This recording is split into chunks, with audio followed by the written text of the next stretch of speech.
Have you ever been part of a group or a company where things just felt off? Where the same problems kept cropping up over and over again? Well, today we're diving into a really cool case study. It's a story about a school that took a hard look in the mirror, diagnosed its deepest flaws, and then completely rebuilt itself from the ground up. It's a blueprint for change that's pretty incredible. So here's the game plan. First, we're going to look at what was fundamentally broken. Then we'll see how they built a whole new cultural foundation before changing anything else. After that comes the really wild part, a total reversal of roles. We'll look at the new financial engine that powered it all, and finally see how it all clicks together to create this amazing, self-sustaining cycle of success. Okay, so to really appreciate how brilliant the solution was, we have to start at the beginning. We need to dig into the school's original design, because it had two huge systemic problems baked right in from day one.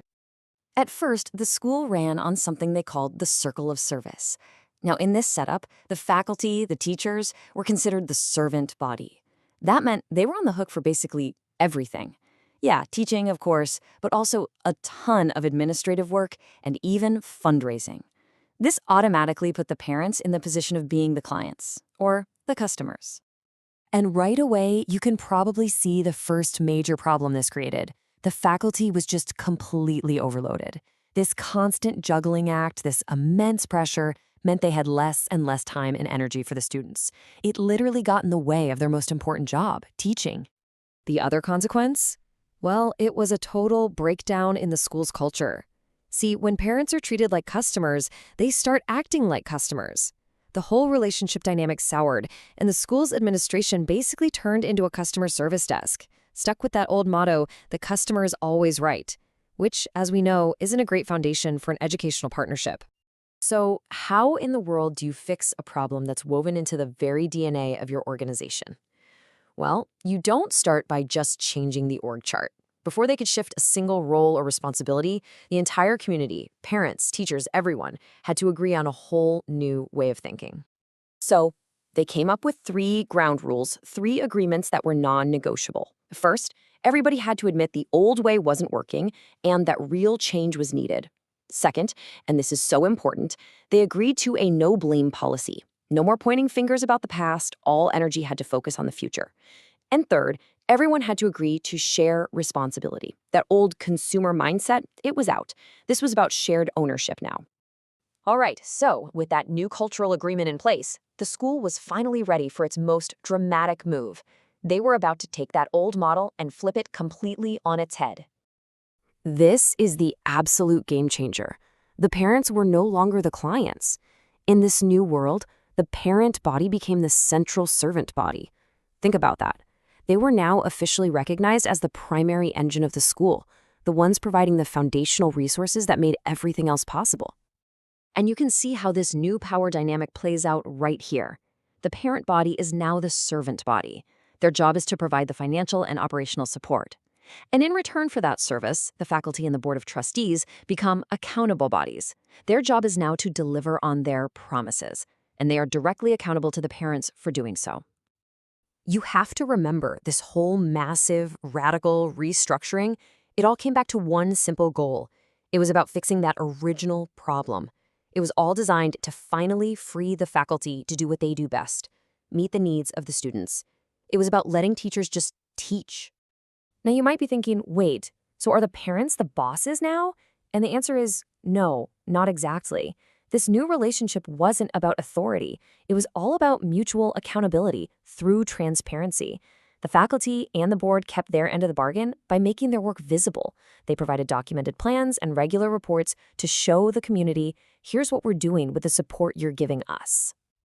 Of course, a new government structure is just a nice idea on paper if you don't have a way to power it.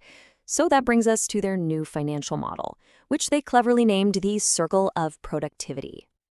This part is just brilliant. They split the financial system into 2 distinct engines. The first engine is parent-driven. It's powered by tuition, and its one job is to cover the opening door cost. The absolute essentials like salaries, the buildings, supplies. This engine provides stability. The second engine is teacher-driven. Their excellence in the classroom attracts new families, and the growth from that new enrollment is what funds development and secures the school's future. And to manage this new financial responsibility, the parents were given real teeth. They formed two key committees. The Financial Integrity Committee's job was to make sure that opening door cost was always met, period. And the Enrollment Enrichment Committee handled scholarships, which meant the parent body itself was now in charge of granting financial aid to other families. So you do all this hard work, you go through all this painful change. What's the ultimate payoff? Well, the goal wasn't just to fix the old problems, it was to create something new, a self-reinforcing, virtuous cycle of success. It all starts with the parents. Now that they are empowered and they own their role, they provide that rock-solid financial stability the school needs to operate without constantly being in crisis mode. And that stability, that's the key that unlocks everything for the teachers. It frees them from all that extra administrative and fundraising stress, and it lets them pour 100% of their passion and energy into creating an amazing curriculum. And what happens when you have incredible teachers who are energized and focused? Well, people notice. That excellence becomes the school's best possible marketing. It naturally draws in new families and boosts enrollment. And there it is, the loop closes. That growth from new enrollment creates the surplus you need to invest back into the school, to develop new programs, and to make sure the place doesn't just survive, but actually thrives for generations to come. At the end of the day, the goal here was never just a balanced budget. It was about creating a genuinely healthy community. It was about building a system that produces not just financial security, but as they put it, the sweet fruit of freedom and gratitude, all built on a foundation of respect, accountability, and a truly shared purpose. So the big takeaway from all this is really a question for you to think about. I mean, yes, this was a school, but these principles are universal.